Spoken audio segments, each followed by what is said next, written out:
रहमान अस्सलाम वालेकुम। जीअं त असांखे जेको आहे प्रॉब्लम मिलियल आहे find the mean proportional of 4 and 9। जॾहिं बि तव्हांखे चए त मीन लहो त सफ़ा सिंपल आहे। ही तव्हांजा माना एक्सट्रीम वैल्यूज़ आहिनि। एक्सट्रीम माना ॿाहिरियां, यानी 4 उन खां पोइ मीन जी जॻह ते एक्स रखंदासीं या वाई या कहिड़ो वेरिएबल तव्हां रखी सघो था।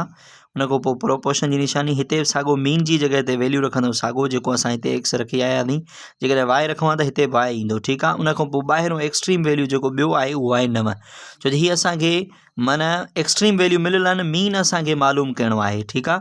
त ॿाहिरियां सां ज़रब कंदासीं, अंदरियां सां ज़रब कंदासीं त हीअ घणो थींदो, यानी 4 9 36 ऐं हीअ एक्स खे एक्स सां कंदासीं एक्स स्क्वायर, ठीकु आहे। एक्स स्क्वायर बराबरि छा आयो आहे 36 जे, ठीकु आहे। त हाणे असांखे स्क्वायर जो हिन जो ख़तमु करिणो आहे, यानी ॿियो मूल जेको आहे उहो 36 जो जेकॾहिं असां कढूं एक्स जो त उहो माना एक्स स्क्वायर जो जेको ॿियो मूल आहे उहो वञी सिर्फ़ु एक्स थींदो, ठीकु आहे, छो जो हीअ स्क्वायर आहे। ऐं जेको 36 जो जेको ॿियो मूल आहे उहो घणो थींदो 6 वञी थींदो। हाणे असांखे ख़बर कीअं पए त जेको आहे ॿियो मूल असांजो जेको आहे 6 कीअं आयो या एक्स स्क्वायर जो एक्स कीअं आयो।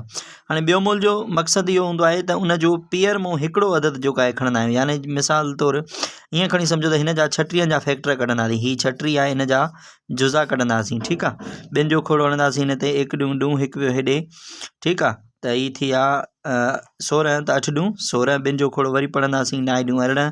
हाणे ॿिनि जो खोड़ न लॻंदो बल्कि 3 जो लॻंदो, त 3 त्रिकी 9, हिते 1 त्रिकाई 3। हितां जेको आहे माना पेयर मां हिकिड़ो खणंदासीं, हिन जोड़े मां बि हिकिड़ो खणंदासीं। हाणे हिननि ॿिन्ही खे पाण में ज़रब कंदासीं, 2 त्रिकी 6, त हीअ असांजो जेको आहे जवाबु अची वियो। यानी हिनखे असीं चवंदासीं हीअ छा आहे 36 जो ॿियो मूल आहे। ऐं 36 छा आहे, 36 स्क्वायर आहे।